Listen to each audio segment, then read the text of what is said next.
अकबर बीरबल की कहानी, पाखंडी बाबा का कारनामा। रहस्यमयी बाबा का आगमन। बहुत समय पहले की बात है। मुगल बादशाह अकबर का राज्य दूर दूर तक फैला हुआ था। उनके राज्य में अमन चैन था, व्यापार फल फूल रहा था और प्रजा सुखी थी। अकबर के दरबार में कई विद्वान, योद्धा, कवि और मंत्री हुआ करते थे, पर उनमें सबसे चतुर और बुद्धिमान थे राजा बीरबल। बीरबल की बुद्धि के किस्से सिर्फ महल तक ही सीमित नहीं थे। गांव गांव, नगर नगर लोग उनके न्याय, समझदारी और हाजिर जवाबी की मिसाल देते थे। जहां लोग उलझ जाते, वहां बीरबल रास्ता निकाल देते। जहां अन्याय होता, वहां वे सच्चाई का दीपक जला देते। एक दिन की बात है, आगरा से कुछ दूर बसे एक गांव में अचानक एक बाबा का आगमन हुआ। उसका नाम था त्रिकालदर्शी तपोमानंद बाबा। नाम इतना लंबा और भारी था कि सुनते ही साधारण लोग प्रभावित हो जाते। बाबा की दाढ़ी बहुत लंबी थी, माथे पर गाढ़ा तिलक, गले में बड़ी बड़ी रुद्राक्ष की मालाएं, हाथ में चांदी का कमंडल और पीछे 4-5 चेले। गांव में प्रवेश करते ही उसके चेलों ने जोर जोर से घोषणा करनी शुरू कर दी।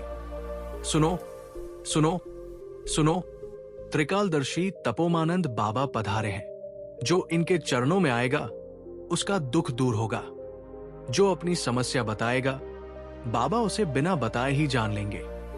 जो इनके चरणों में दक्षिणा चढ़ाएगा, उसके घर धन धान्य की वर्षा होगी। गांव के भोले भाले लोग ये सब सुनकर चकित रह गए। कोई बोला, अरे ऐसे महात्मा तो भाग्य से मिलते हैं। दूसरा बोला, हमारी गाय बीमार है, शायद बाबा ठीक कर दे। तीसरा बोला, मेरे बेटे की शादी नहीं हो रही, बाबा उपाय बताएंगे। चौथा बोला, मेरे खेत में कई साल से फसल खराब हो रही है, शायद मेरे ग्रह दोष है। कुछ ही घंटों में बाबा ने गांव के बाहर पुराने पीपल के पेड़ के नीचे अपना डेरा जमा लिया। बड़े कपड़े का शामियाना तान दिया गया। धूप बत्ती, हवन कुंड, घंटिया, रंग बिरंगे कपड़े और चेलों की आवाजों ने ऐसा माहौल बना दिया कि लोगों को लगा मानो कोई बहुत बड़ा सिद्ध पुरुष आया हो। शाम होते होते वहां भीड़ उमड़ पड़ी। औरतें थाल में फल फूल लेकर आईं, किसान दूध दही लेकर आए, व्यापारी मिठाई और सिक्के लेकर आए।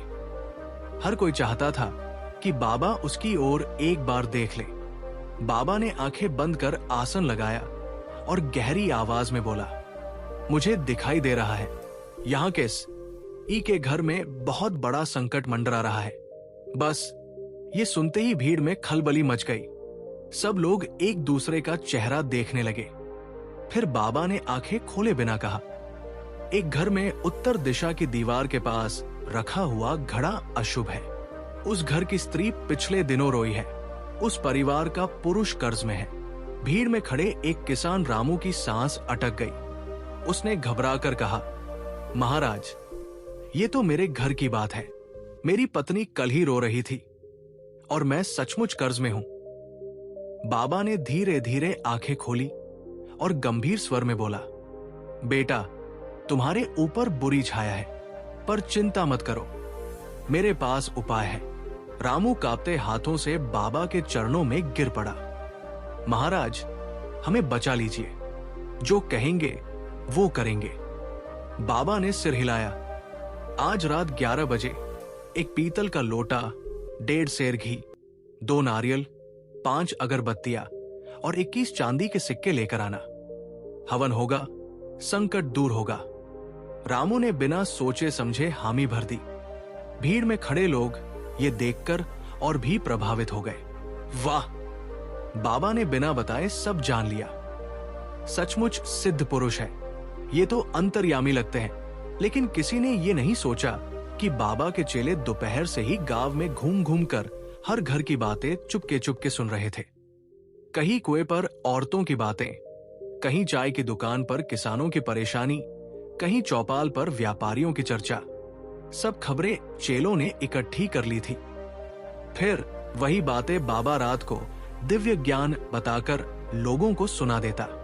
धीरे धीरे बाबा की धाक जमने लगी। दूसरे दिन उसने एक बूढ़ी औरत से कहा, तुम्हारे घुटनों में दर्द है और तुम्हें रात में नींद नहीं आती। बूढ़ी औरत आश्चर्य से चिल्ला उठी, हाय दैया, ये तो बिल्कुल सही कहा महाराज।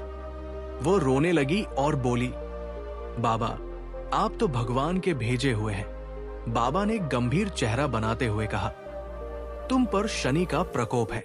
7 शनिवार तक मेरे आश्रम में सरसों का तेल और काले तिल चढ़ाओ, सब कष्ट दूर होंगे। औरत ने उसी समय अपनी पुरानी गांठ से कुछ सिक्के निकालकर बाबा के सामने रख दिए।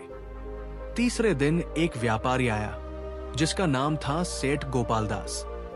वो बहुत परेशान था क्योंकि पिछले महीने उसकी दुकान में चोरी हो गई थी।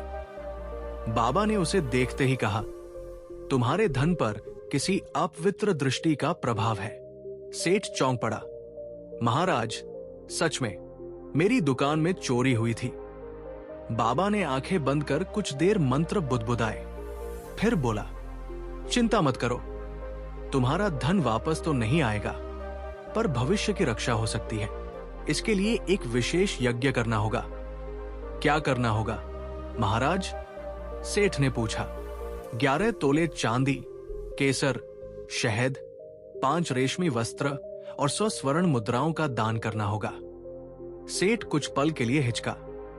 100 स्वर्ण मुद्राएं कम नहीं होती, पर बाबा की ख्याति इतनी फैल चुकी थी कि उसे लगा, यदि उपाय न करवाया तो शायद आगे और हानि हो जाए। उसने भी हामी भर दी। अब गांव में रोज शाम चमत्कार सभा होने लगी। बाबा मंच जैसे ऊंचे आसन पर बैठता, चेले सामने भीड़ संभालते और लोग बारी बारी अपनी समस्याएं लेकर आते। कई बार बाबा पहले ही उनके बारे में कुछ बोल देता और लोग हैरान रह जाते। फिर वो कोई पूजा, अनुष्ठान, दान या दक्षिणा का उपाय बता देता। जो गरीब होते उनसे भी वो कुछ न कुछ ले लेता। किसी से गेहूं, किसी से घी, किसी से मुर्गिया, किसी से दूध, किसी से नकद पैसा।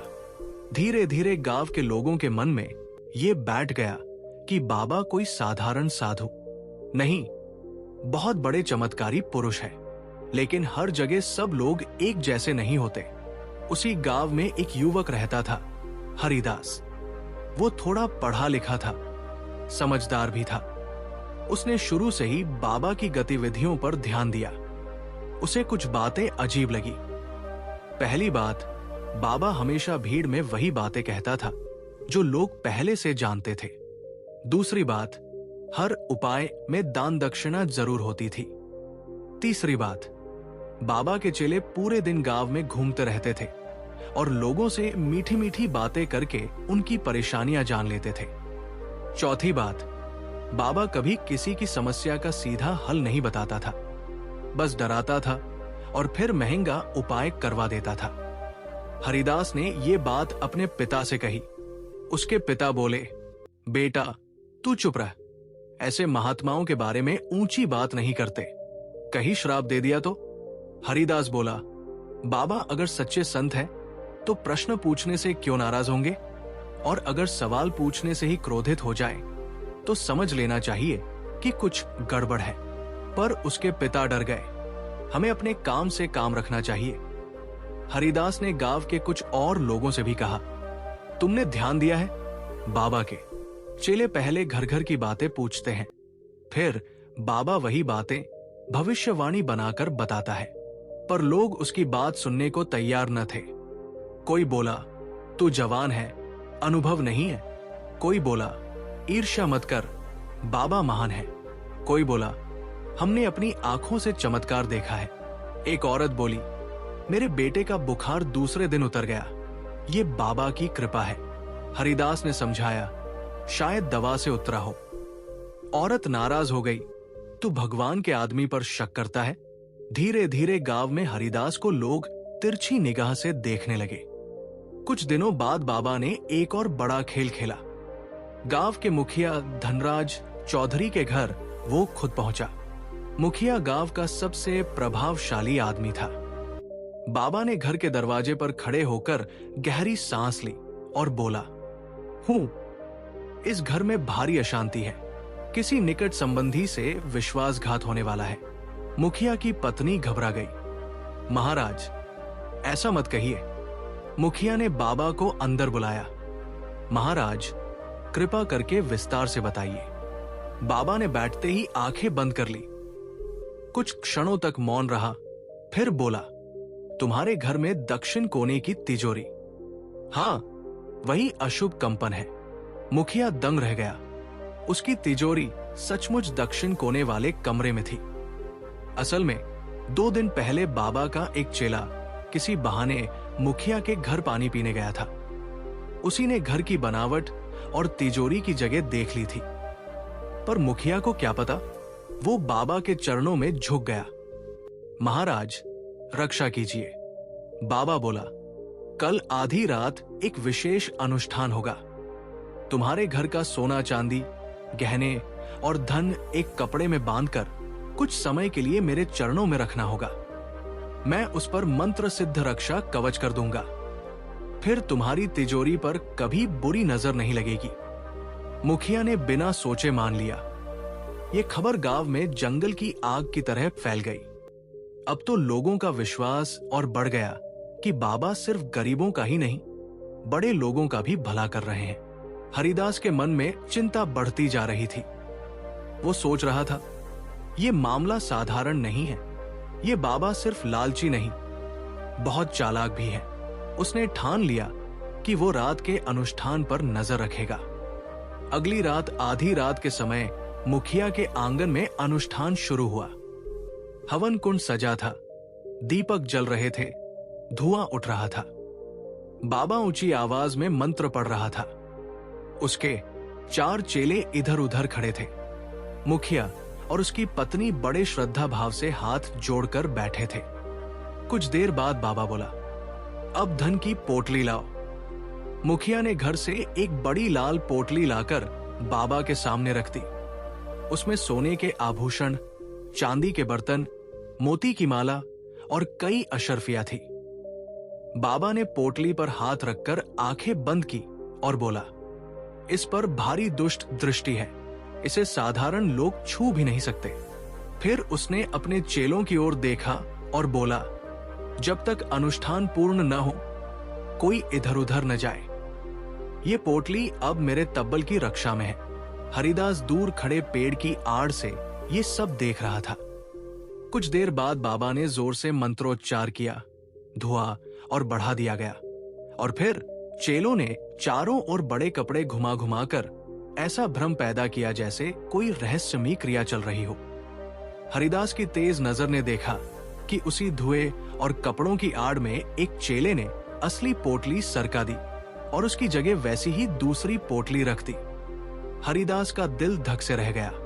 अरे, ये तो साफ धोखा है, उसने मन ही मन कहा। पर वहां उसी समय सबके सामने बोल देना आसान नहीं था।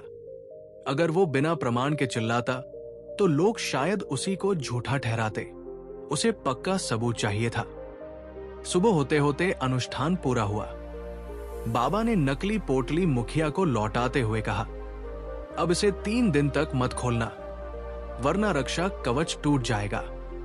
मुखिया ने सिर झुका लिया। जैसी आज्ञा महाराज। हरिदास अब पूरी तरह आश्वस्त हो चुका था कि बाबा बड़ा पाखंडी है, लेकिन अकेले उसकी बात कोई नहीं मानेगा। उसे किसी ऐसे व्यक्ति की मदद चाहिए थी जिसे पूरा राज्य मानता हो। और उस समय पूरे हिंदुस्तान में सच्चाई को सामने लाने के लिए सबसे बड़ा नाम था राजा बीरबल। हरिदास ने फैसला किया कि वो सुबह होते ही आगरा जाएगा और सीधे बीरबल के पास पहुंचेगा। सुबह की पहली किरण फूटते ही उसने एक छोटा सा झोला उठाया, मां के हाथ का सूखा खाना लिया और बिना देर किए आगरा की ओर चल पड़ा। रास्ता लंबा था, पर मन में एक ही आग थी, इस पाखंडी बाबा का सच सबके सामने लाना ही होगा। उधर गांव में बाबा की प्रतिष्ठा और बढ़ती जा रही थी। लोग कहते फिर रहे थे, मुखिया के धन पर भी मंत्र कर दिया, अब गांव पर कोई संकट नहीं आएगा। बाबा सचमुच सिद्ध है। और बाबा अपने डेरे में बैठा मंद मंद मुस्कुरा रहा था। उसने अपने चेलों से कहा, अब ये गांव पूरी तरह मुट्ठी में है, 2-3 दिन में अच्छी खासी कमाई हो जाएगी। फिर किसी दूसरे गांव निकल चलेंगे। एक चेला बोला, महाराज, पर वो हरिदास लड़का कुछ शक करता लगता है। बाबा की आंखें सिकुड़ गई। उस पर नजर रखो, ऐसे लोग आग की छोटी चिंगारी होते हैं, समय रहते कुचल दो, नहीं तो लपट बन जाते हैं। लेकिन तब तक हरिदास गांव से निकल चुका था और उसकी मंजिल थी बीरबल का दरबार। यहीं से शुरू होने वाला था वो खेल जिसमें एक तरफ था ढोंग, छल और लालच, और दूसरी तरफ थी बुद्धि, धैर्य और सच्चाई। हरिदास कई घंटों तक पैदल चलता रहा। रास्ते में खेत, नदियां, छोटे छोटे गांव आते रहे, पर उसके मन में सिर्फ एक ही विचार था, किसी तरह बीरबल तक पहुंचना है और उस पाखंडी बाबा का सच बताना है। दोपहर होते होते वो आगरा पहुंचा। आगरा उस समय बहुत बड़ा और चहल पहल वाला शहर था। ऊंचे महल, चौड़ी सड़कें, बाजारों में भीड़, हाथियों और घोड़ों की आवाजाही, सब कुछ देखकर हरिदास कुछ देर के लिए चकित रह गया। पर उसे अपना उद्देश्य याद था। वो लोगों से पूछता पाछता आखिरकार उस जगह पहुंच गया। जय आ से राज दरबार में जाने का रास्ता था। दरवाजे पर पहरेदार खड़े थे। हरिदास ने झुककर कहा, मुझे राजा बीरबल से मिलना है। पहरेदार ने उसे ऊपर से नीचे तक देखा। तुम कौन हो और बीरबल से क्यों मिलना चाहते हो? हरिदास बोला, मेरा नाम हरिदास है, मैं पास के गांव से आया हूं। मेरे पास एक बहुत जरूरी बात है जो सिर्फ बीरबल जी को ही बतानी है। पहरेदार हंस पड़ा। अरे भाई, बीरबल कोई साधारण आदमी नहीं है। वे बादशाह अकबर के सबसे प्रिय मंत्री हैं। उनसे मिलने के लिए पहले अनुमति चाहिए। हरिदास ने विनती की, भाई, मेरी बात सच में बहुत जरूरी है। अगर आज मैं उनसे नहीं मिला तो हमारे गांव के बहुत लोग ठगे जाएंगे। पहरेदार ने उसकी गंभीरता देखी, कुछ सोचकर बोला, ठीक है, तुम यही इंतजार करो, मैं अंदर खबर देता हूं। थोड़ी देर बाद वो वापस आया और बोला, चलो, तुम्हें अंदर बुलाया गया है। हरिदास का दिल तेज धड़कने लगा। वो अंदर गया। सामने एक विशाल कक्ष था जहां कई मंत्री और दरबारी बैठे थे। बीच में एक सादे वस्त्रों में बैठे व्यक्ति थे जिनके चेहरे पर तेज और आंखों में गहरी बुद्धिमत्ता झलक रही थी। वही थे राजा बीरबल। हरिदास ने झुककर प्रणाम किया। बीरबल ने मुस्कुराकर पूछा, कहो युवक, तुम इतनी दूर से किस काम से आए हो? हरिदास बोला, महाराज, हमारे गांव में एक बाबा आया है, त्रिकालदर्शी तपोमानंद बाबा। लोग उसे बहुत बड़ा संत मान रहे हैं, पर मुझे लगता है कि वो बहुत बड़ा धोखेबाज है। बीरबल की आंखों में चमक आ गई। अच्छा, तुम ऐसा क्यों सोचते हो? हरिदास ने विस्तार से सब कुछ बताया। कैसे चेले पहले घर घर जाकर लोगों की बातें पता करते हैं, कैसे बाबा वही बातें भविष्यवाणी बनाकर बताता है, कैसे वो हर उपाय के नाम पर धन और वस्तुएं लेता है, और कैसे पिछली रात मुखिया के घर में पोटली बदल दी गई। बीरबल ध्यान से सब सुनते रहे। कुछ देर बाद उन्होंने कहा, तुम्हारी बातें सुनकर लगता है कि सच में कोई चाल चल रही है, लेकिन किसी को दोषी साबित करने के लिए सिर्फ शक काफी नहीं होता, प्रमाण भी चाहिए। हरिदास बोला, महाराज, मैं यही चाहता हूं कि आप खुद आकर उसकी सच्चाई देख लें। बीरबल मुस्कुराए। अगर मैं सीधे मंत्री के रूप में वहां पहुंच गया तो वो सावधान हो जाएगा। हमें उसे रंगे हाथ पकड़ना होगा। फिर उन्होंने थोड़ी देर सोचकर कहा, ठीक है, मैं तुम्हारे साथ चलूंगा, लेकिन एक साधारण आदमी के भेष में। हरिदास की आंखें खुशी से चमक उठी। सच महाराज? बीरबल बोले, हाँ, और जब तक सच सामने ना आ जाए तुम किसी को यह मत बताना कि तुम मुझसे मिले हो। अगली सुबह बीरबल ने साधारण व्यापारी का भेष धारण किया। उन्होंने साधारण कपड़े पहने, सिर पर पगड़ी बांधी और मूंछों का हल्का सा रूप बदल लिया। अब उन्हें पहचानना मुश्किल था। फिर वे हरिदास के साथ गांव की ओर चल पड़े। 2 दिन बाद वे गांव पहुंच गए। उधर बाबा का धंधा खूब चल रहा था। रोज नए नए लोग आते, अपनी समस्याएं बताते और दक्षिणा चढ़ाते। उस शाम बाबा की सभा लगी हुई थी। भीड़ पहले से भी ज्यादा थी। तभी एक नया आदमी वहां पहुंचा, वही भेष बदले हुए बीरबल। उन्होंने आगे बढ़कर कहा, महाराज, मैंने आपके चमत्कारों के बारे में बहुत सुना है। मैं दूर के शहर से आया हूं। बाबा ने गंभीर चेहरा बनाया। स्वागत है पुत्र, बताओ तुम्हारी क्या समस्या है? बीरबल बोले, मेरे पास बहुत धन है, पर मुझे डर है कि कोई उसे चुरा न ले। बाबा ने आंखें बंद कर ली, जैसे ध्यान लगा रहे हों। असल में उसके चेले पहले ही बीरबल के कपड़े और बातों से अंदाजा लगा चुके थे का ये आदमी अमीर होगा। कुछ क्षण बाद बाबा बोला, मुझे दिखाई दे रहा है तुम्हारे धन पर बहुत बड़ी बुरी नजर है। भीड़ में खुसर पुसर होने लगी। बीरबल ने सिर झुकाकर कहा, महाराज, कृपा करके मेरी रक्षा कीजिए। बाबा बोला, इसके लिए एक विशेष अनुष्ठान करना होगा। आज रात तुम्हें अपना धन यहां लाना होगा। मैं उस पर रक्षा मंत्र कर दूंगा। बीरबल ने मन ही मन मुस्कुराते हुए कहा, जैसी आपकी आज्ञा। हरिदास दूर खड़ा सब देख रहा था। उसे समझ आ गया कि बीरबल ने जाल बिछा दिया है। रात होने वाली थी और उसी रात पाखंडी बाबा का असली चेहरा सामने आने वाला था। उस दिन शाम को पूरे गांव में चर्चा थी कि एक नया धनी व्यापारी बाबा के पास आया है और आज रात उसके धन की रक्षा के लिए विशेष अनुष्ठान होने वाला है। असल में वो व्यापारी कोई और नहीं बल्कि भेष बदलकर आए राजा बीरबल थे। बाबा के चेले भी खुश थे। उन्हें लगा कि आज बड़ी कमाई होने वाली है। एक चेला बाबा से बोला, महाराज, लगता है ये आदमी बहुत अमीर है। अगर आज इसका धन हाथ लग गया तो कई महीनों की चिंता खत्म हो जाएगी। बाबा धीमे से हंसा और बोला, धैर्य रखो, आज रात सब कुछ हमारे हाथ में होगा। उधर बीरबल और हरिदास अपनी योजना बना रहे थे। बीरबल ने हरिदास से कहा, आज रात हमें बहुत सावधानी से काम करना होगा। मैं चाहता हूं कि जब बाबा अपनी चाल चले तभी उसे पकड़ लिया जाए। हरिदास ने पूछा, महाराज, हम क्या करेंगे? बीरबल बोले, मैं जो पोटली लाऊंगा उसमें असली धन नहीं होगा, उसके अंदर कुछ खास चीजें होंगी। फिर उन्होंने अपनी थैली खोली। उसमें लोहे की छोटी छोटी घंटियां, रंगीन पाउडर और कुछ कागज थे। हरिदास ने आश्चर्य से पूछा, ये सब क्यों? बीरबल मुस्कुराए और बोले, जब चोर लालच में आकर पोटली बदलेगा तो यही चीजें उसका भेद खोल देंगी। रात धीरे धीरे उतर आई। आधी रात को बाबा के डेरे के सामने फिर वही माहौल था। दीपक जल रहे थे, धूप की खुशबू फैल रही थी और चेले ऊंची आवाज में मंत्र बोल रहे थे। बाबा ऊंचे आसन पर बैठा था।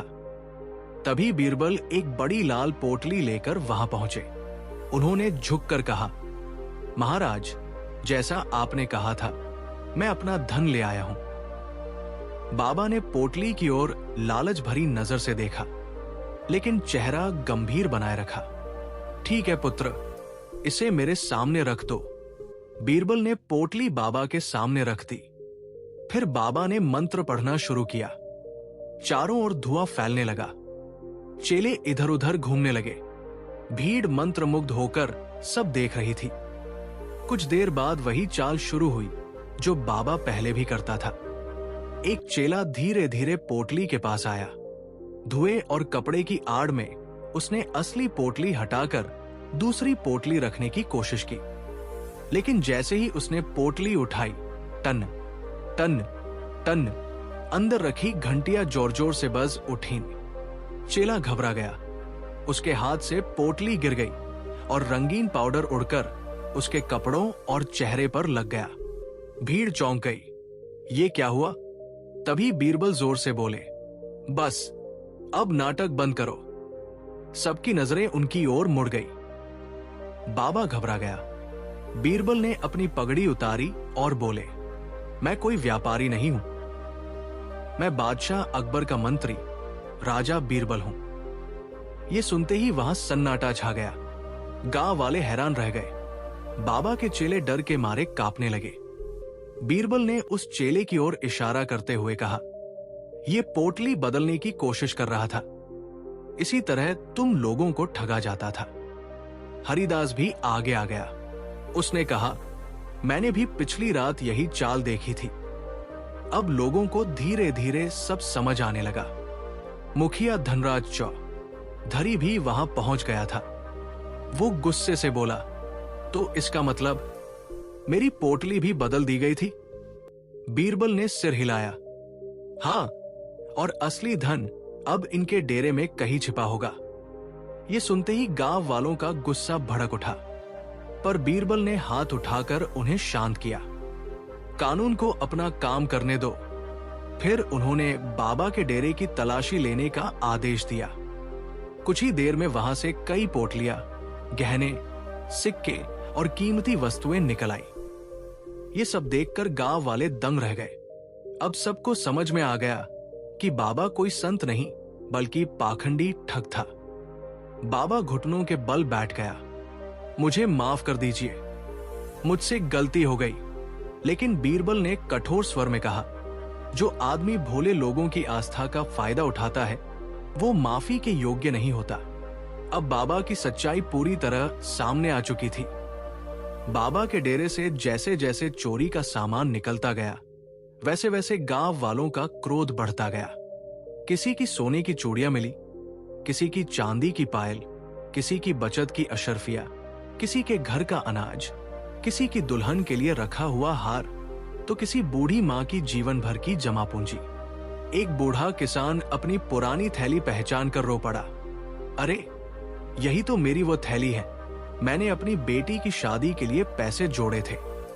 बाबा ने कहा था ग्रह दोष दूर होगा। एक औरत ने कांपते हाथों से अपनी चांदी की पायल उठाई और रोते हुए बोली, मैंने अपने बेटे के बुखार के डर से ये चढ़ा दी थी। सोचा था भगवान के आदमी को देने से भलाई होगी। सेठ गोपाल दास भी आगे आया। जब उसकी नजर अपने रेशमी कपड़े में बंधी हुई अशर्फियों पर पड़ी तो उसका चेहरा शर्म और क्रोध से भर गया। मैंने सोचा था ये संत है और ये तो डाकू निकला। मुखिया धनराज चौधरी ने दांत भींचते हुए कहा, इसने सिर्फ धन नहीं चुराया, पूरे गांव के विश्वास को लूटा है। बाबा तपोमानंद अब कांप रहा था। उसका सारा गर्व टूट चुका था। माथे का तिलक पसीने में बह रहा था। दाढ़ी अस्त व्यस्त हो गई थी और चेले सिर झुकाए खड़े थे। जो आदमी कल तक ऊंचे आसन पर बैठकर लोगों को डराता था, आज वही भय से थरथर कांप रहा था। एक चेला घुटनों के बल गिर पड़ा। महाराज बीरबल, हमें बचा लीजिए, हमसे बड़ी भूल हो गई। बीरबल ने शांत लेकिन कठोर आवाज में कहा, भूल वो होती है जो अनजाने में हो। तुम लोगों ने योजना बनाकर, चाल चलकर गरीबों और भोले लोगों को लूटा है। ये भूल नहीं, अपराध है। भीड़ उफान पर थी। कुछ लोग चिल्ला रहे थे, इन्हें अभी गांव से बाहर निकालो, इन्हें पेड़ से बांध दो, इन्होंने हम सबको मूर्ख बनाया है। पर बीरबल ने फिर हाथ उठाकर सबको शांत किया। क्रोध में दिया गया दंड अक्सर न्याय नहीं, बदला बन जाता है, और जहां न्याय की जगह बदला आ जाए वहां सच्चाई भी छोटी पड़ जाती है। गांव वाले कुछ शांत हुए। बीरबल ने मुखिया से कहा, सबसे पहले यह तय किया जाए कि जो सामान बरामद हुआ है वो किसका है। बिना गिनती, बिना पहचान कुछ भी नहीं बांटा जाएगा, वरना फिर विवाद खड़ा हो जाएगा। मुखिया ने तुरंत 4 समझदार लोगों को बुलाया। एक चौपाल में बड़ी चटाई बिछाई गई, उस पर बरामद सामान रखा गया।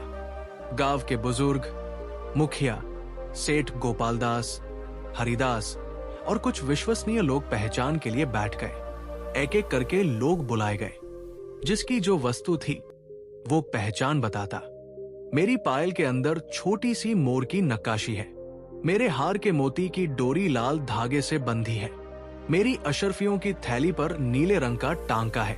मेरी चूड़ियों में एक पर हल्का सा दाग है। धीरे धीरे अधिकतर सामान उसके असली मालिकों को लौटा दिया गया। जिसका सामान मिला उसकी आंखें कृतज्ञता से भर उठीं। एक बूढ़ी माँ ने अपनी छोटी सी डिबिया वापस पाकर रोते रोते बीरबल के पांव छू लिए।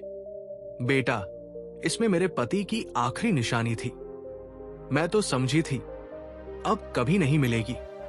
बीरबल तुरंत पीछे हटे और बोले, माँ, मेरे पांव मत छुओ। तुम्हारा हक तुम्हें वापस मिला है, ये तो होना ही चाहिए था।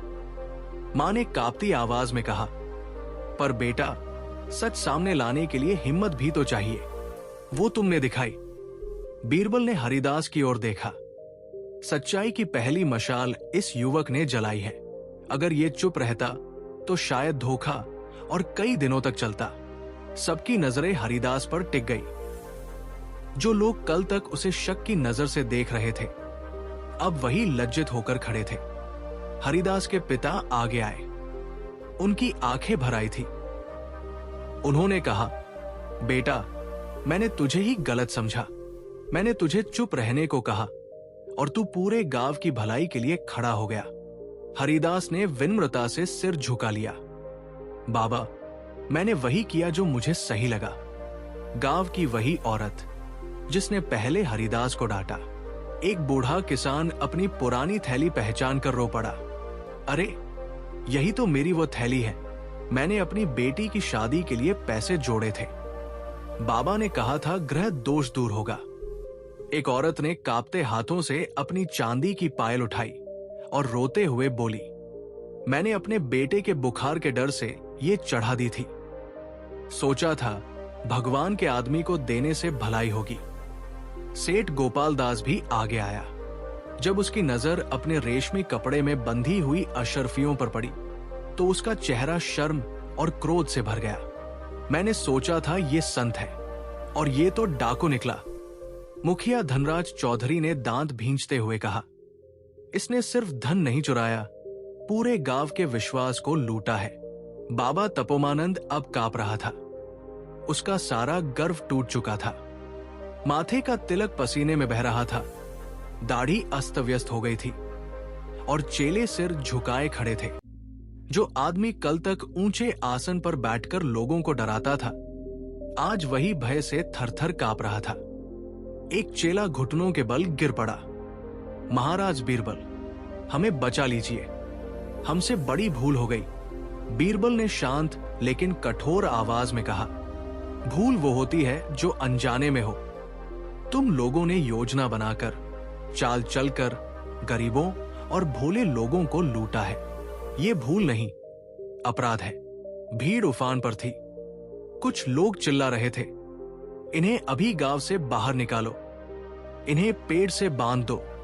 इन्होंने हम सबको मूर्ख बनाया है। पर बीरबल ने फिर हाथ उठाकर सबको शांत किया। क्रोध में दिया गया दंड अक्सर न्याय नहीं, बदला बन जाता है। और जहां न्याय की जगह बदला आ जाए, वहां सच्चाई भी छोटी पड़ जाती है। गांव वाले कुछ शांत हुए।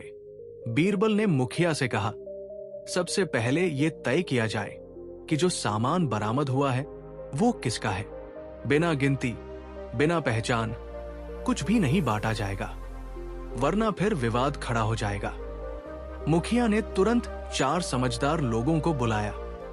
एक चौपाल में बड़ी चटाई बिछाई गई। उस पर बरामद सामान रखा गया। गांव के बुजुर्ग, मुखिया, सेठ गोपाल दास, हरिदास और कुछ विश्वसनीय लोग पहचान के लिए बैठ गए। एक एक करके लोग बुलाए गए। जिसकी जो वस्तु थी वो पहचान बताता। मेरी पायल के अंदर छोटी सी मोर की नक्काशी है।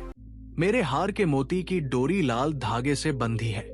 मेरी अशर्फियों की थैली पर नीले रंग का टांका है। मेरी चूड़ियों में एक पर हल्का सा दाग है।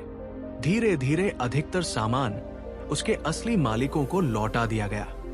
जिसका सामान मिला उसकी आंखें कृतज्ञता से भर उठीं।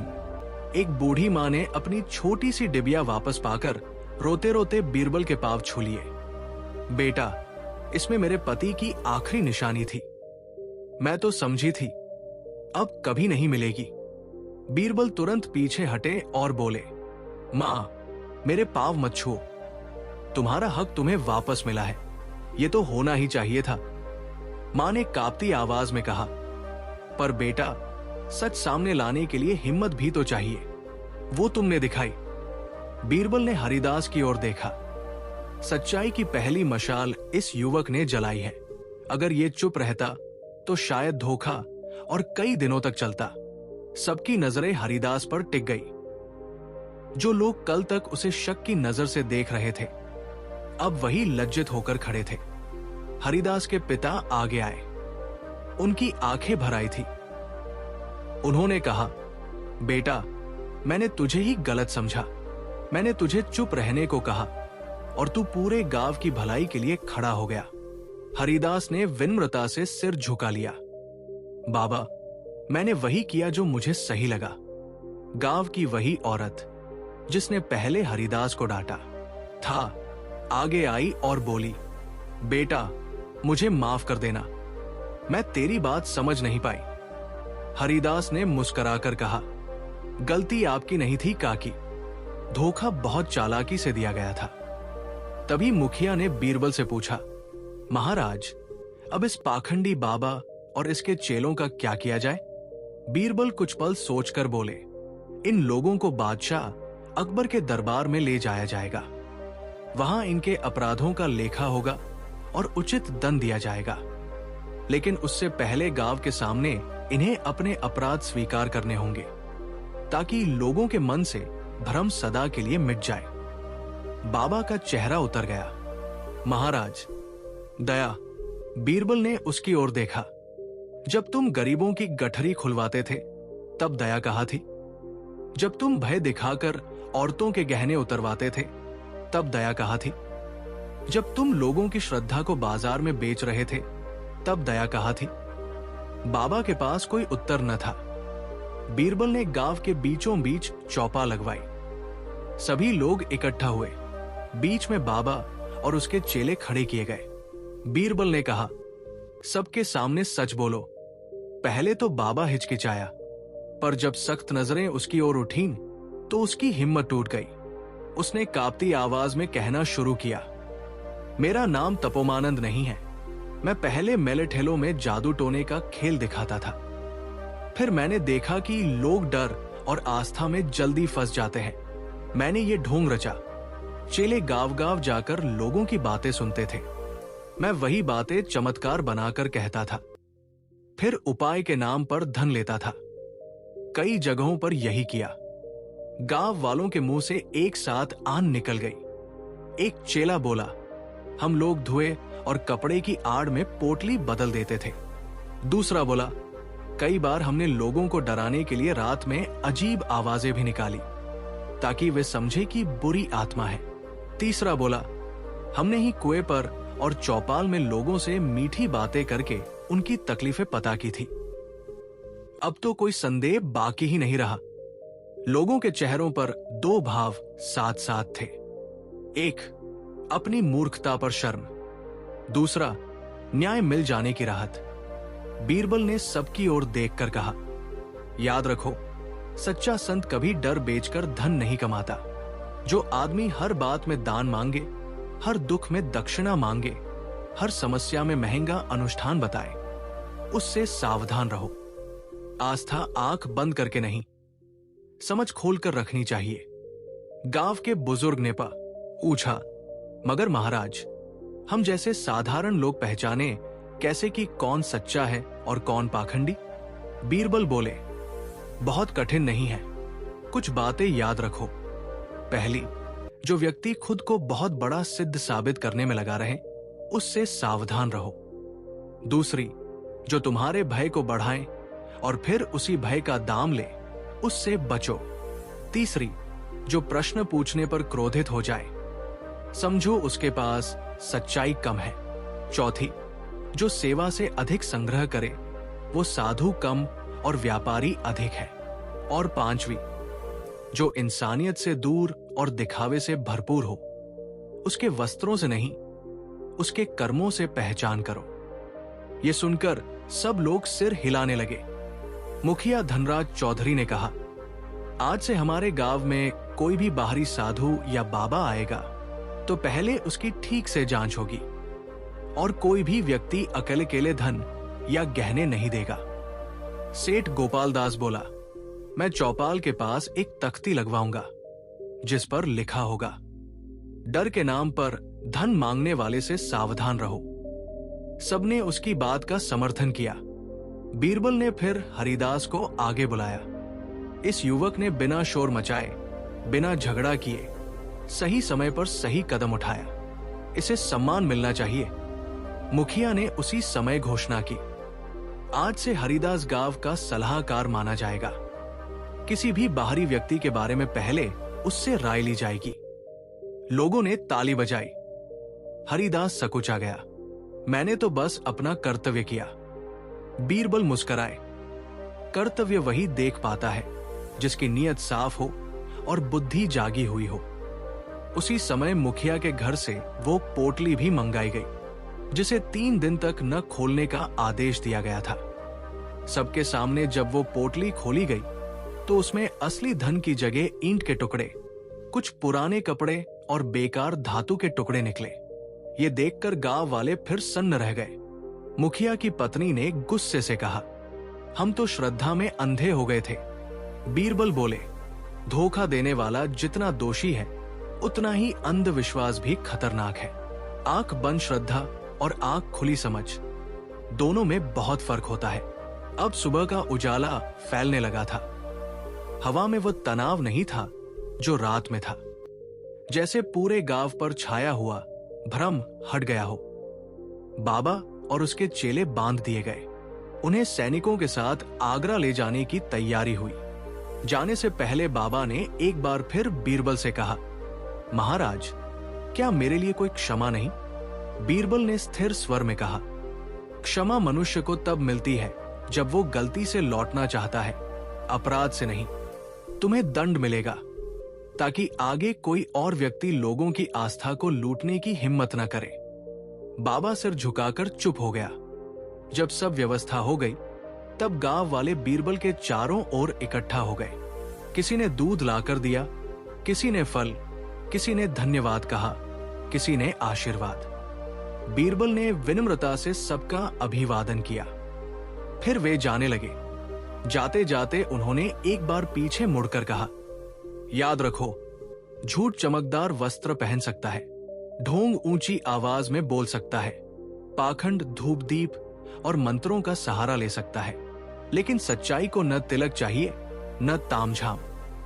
सच्चाई केवल धैर्य, समझ और साहस से पहचान में आती है। गांव वाले देर तक उन्हें जाते देखते रहे। हरिदास की मां ने धीरे से कहा, आज हमारे गांव को सिर्फ धन नहीं, अक्ल भी वापस मिली है। और सच भी यही था। उस दिन के बाद उस गांव में कोई भी चमक दमक देखकर किसी पर आंख मूंदकर विश्वास नहीं करता था। लोग प्रश्न पूछते, समझते, परखते और फिर निर्णय लेते। हरिदास का सम्मान बढ़ गया। मुखिया अब उससे सलाह लेने लगा।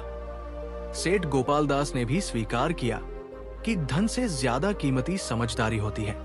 और गांव की औरतें अपने बच्चों से कहा करती, बेटा, किसी के कपड़े देखकर उसे महान मत समझना।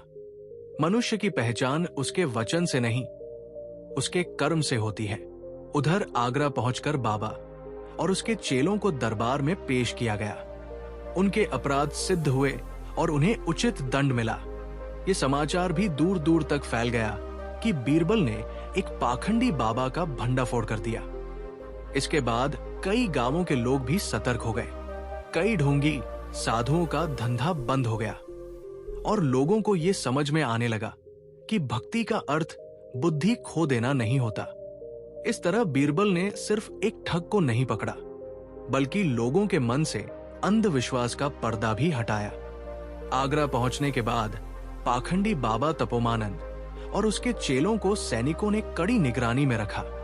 अगले दिन उन्हें बादशाह अकबर के दरबार में पेश किया गया। दरबार सजा हुआ था।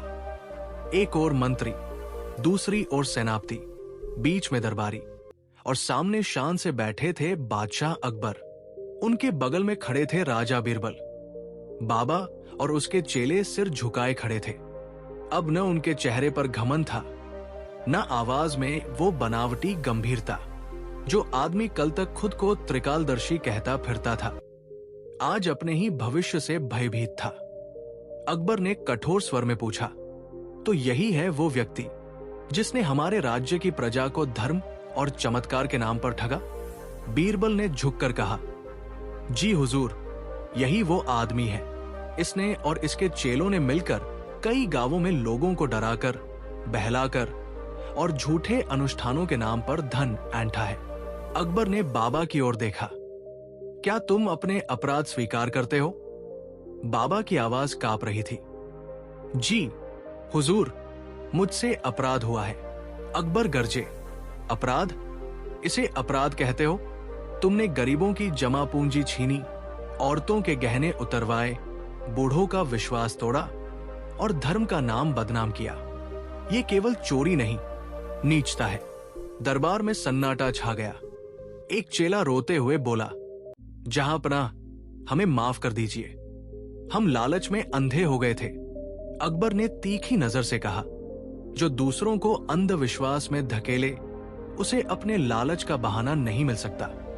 फिर उन्होंने बीरबल से पूछा, तुम्हारा क्या विचार है? बीरबल ने कहा, हुजूर, इनके अपराध स्पष्ट है, लेकिन मुझे लगता है कि ये गिरोह सिर्फ एक गांव तक सीमित नहीं है। इनके पास जो सामान मिला वो कई अलग अलग जगहों का लगता है। संभव है कि इनके पीछे कोई और बड़ा भेद हो। अकबर ने भौहें चढ़ाई। अर्थात? बीरबल बोले, मुझे संदेह है कि ये लोग कई राज्यों और नगरों में घूम घूम कर यही काम करते रहे हैं और शायद इनके साथी अब भी बाहर हों। अकबर गंभीर हो गए। यदि ऐसा है तो मामला और भी बड़ा है। बीरबल, इसकी तह तक जाओ। बाबा तपोमानंद ये सुनते ही घबरा गया। उसके चेहरे का रंग उड़ गया। बीरबल की पैनी नजर उस पर पड़ी। उन्होंने तुरंत समझ लिया कि कोई गहरा राज सचमुच छिपा है। उन्होंने शांत स्वर में कहा, हुजूर, अनुमति हो तो मैं इनसे अलग अलग पूछताछ करूं। अनुमति है, अकबर ने कहा।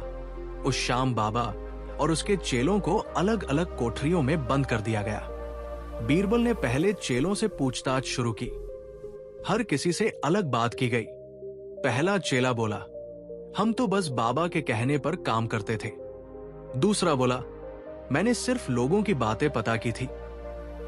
तीसरा बोला, मैंने बस पोटली बदली थी, बाकी कुछ नहीं जानता। बीरबल मुस्कुराए।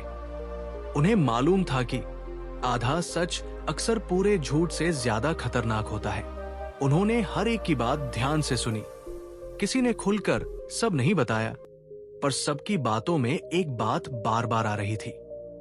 पुराना डेरे वाला स्थान, रात का माल, काली गुफा, यही तीन शब्द बीरबल के मन में अटक गए।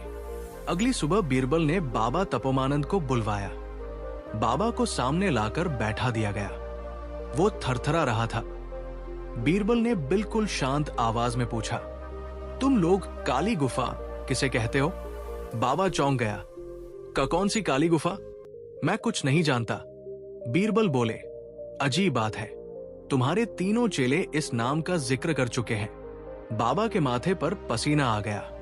बीरबल ने आगे कहा, देखो, अभी तक तुम पर धोखाधड़ी और चोरी का मामला है, लेकिन अगर तुम्हारे पीछे कोई बड़ा गिरोह निकला तो सजा और कठोर होगी। समझदारी इसी में है कि सच बोल दो। बाबा चुप रहा। बीरबल ने चाल चली। उन्होंने कहा, तुम्हारे एक चेले ने सब सच बता दिया है। अब अगर तुम झूठ बोलोगे तो सारा दोष तुम्हारे ही सिर आएगा। ये सुनते ही बाबा टूट गया। उसने कांपते हुए कहा, महाराज, हम लोग सिर्फ गांव गांव घूमकर ठगी नहीं करते थे।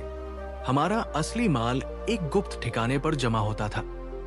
बीरबल ने ध्यान से पूछा, कहा, आगरा से 2 दिन की दूरी पर पहाड़ी के पास एक पुरानी गुफा है। हम उसे काली गुफा कहते थे। वहां हमारा बाकी गिरोह भी आता जाता था।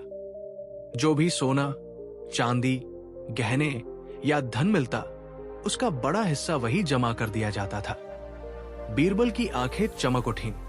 तो ये ठगी का जाल सिर्फ तुम्हारा नहीं, एक पूरे गिरोह का है। बाबा ने सिर झुका लिया। जी, और कौन कौन है उसमें? बाबा ने कुछ नाम बताए। एक नकली फकीर, एक झूठा वैद्य, 2 घुमंतू जादूगर और 3 लोग जो मेलों में भविष्य बताने का काम करते थे। बीरबल ने तुरंत सैनिकों को बुलाया और सारी बात अकबर को बताई। अकबर ने आदेश दिया, तुरंत एक दस्ता तैयार करो। बीरबल स्वयं इस कार्य की देखरेख करेंगे। उस रात एक गुप्त योजना बनाई गई। बीरबल ने तय किया कि वे सीधे सैनिकों के साथ गुफा पर धावा नहीं बोलेंगे, क्योंकि गिरोह सतर्क हो सकता था।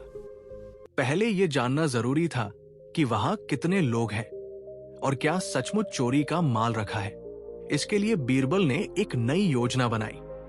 उन्होंने बाबा के एक चेले को बुलवाया, जो बाकी चेलों की तुलना में सबसे कमजोर मन का था। बीरबल ने उससे कहा, अगर तुम सच सच हमारी मदद करोगे तो तुम्हारी सजा कम करवाने की सिफारिश की जा सकती है, लेकिन अगर धोखा दिया तो तुम भी उसी दंड के भागी बनोगे। चेला डर गया, महाराज, मैं सब बताऊंगा। तुम हमें गुफा तक ले जाओगे? जी, पर वहां पहरेदार रहते हैं। वे किसी अनजान आदमी को अंदर नहीं जाने देंगे। बीरबल बोले, अनजान आदमी नहीं जाएगा, तुम ही जाओगे और कहोगे कि बाबा ने नया माल भेजा है। चेला घबरा गया। अगर उन्होंने पूछ लिया कि बाबा कहाँ है? बीरबल मुस्कुराए, उसका जवाब भी तुम्हें सिखा दिया जाएगा। अगले दिन सुबह सुबह बीरबल, कुछ चुने हुए सैनिक और वो चेला भेष बदल कर निकल पड़े। सैनिक व्यापारी और मजदूरों के वेश में थे।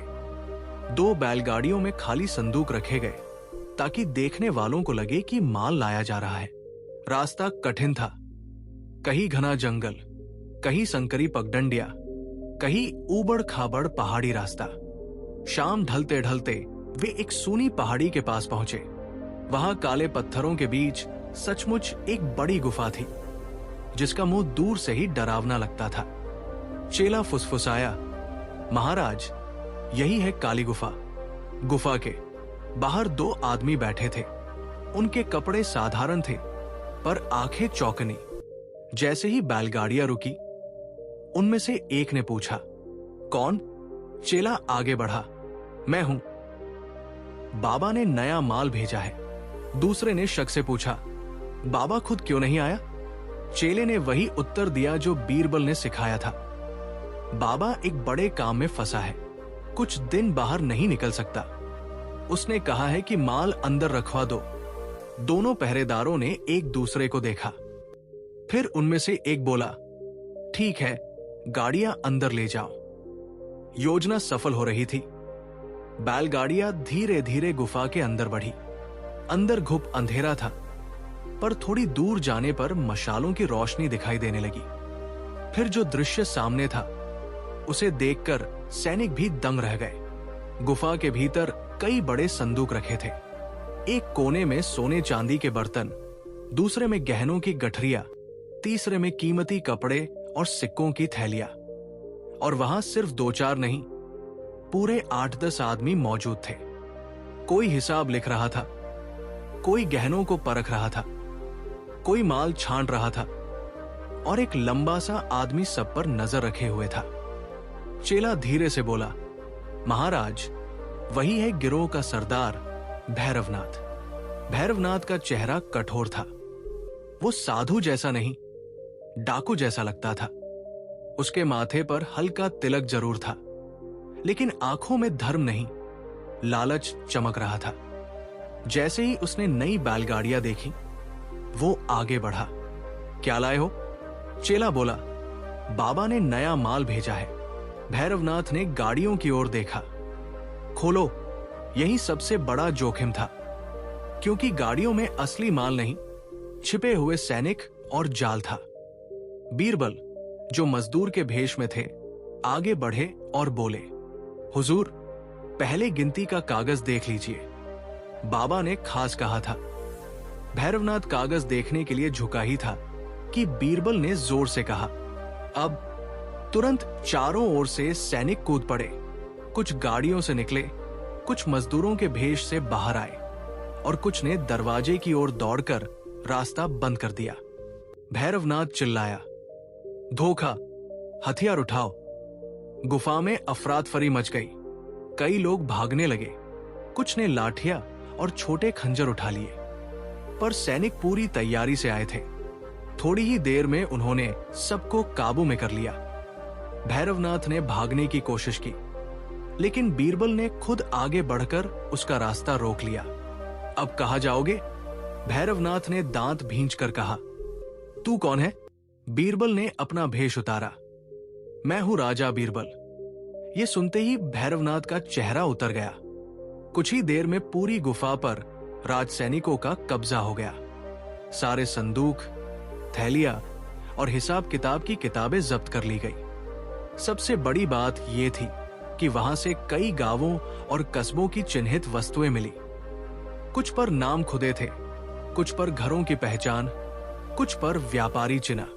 अब साफ हो गया था कि ये सिर्फ छोटे मोटे पाखंडियों का गिरोह नहीं, बल्कि आस्था, डर, बीमारी, जादू टोना और चमत्कार के नाम पर लोगों को लूटने वाला एक संगठित जाल था।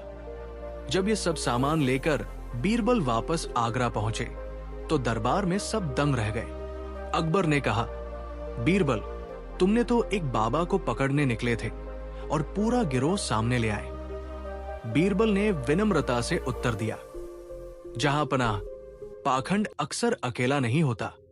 उसके पीछे लालच, छल और साझेदारी का पूरा तंत्र छिपा होता है। अकबर ने संतोष से सिर हिलाया। अब बाबा तपोमानंद, उसके चेले, भैरवनाथ और उसके साथी, सबके अपराध सिद्ध हो चुके थे। लेकिन कहानी यही खत्म नहीं हुई। जब गुफा से लाया गया सामान दरबार में खोला गया, या तो एक छोटे संदूक में कुछ ऐसे कागज मिले जिन पर कई नाम लिखे थे। कुछ गांवों के, कुछ व्यक्तियों के और कुछ ऐसे संकेत जिन्हें देखकर बीरबल भी कुछ पल के लिए गंभीर हो गए। उनमें एक नाम ऐसा था जिसने पूरे मामले को और भी रहस्यमय बना दिया। वो नाम था दरबार का आदमी। बीरबल ने वो कागज चुपचाप अपने पास रख लिया। उन्होंने मन ही मन सोचा, तो इसका मतलब ये गिरोह बाहर से ही नहीं, कहीं ना कहीं भीतर से भी खबर पाता था। अब मामला केवल पाखंडी बाबा तक सीमित नहीं रहा था। लगता था इस जाल की डोर कहीं और भी जुड़ी है, और यही था उस गिरोह का सबसे खतरनाक राज।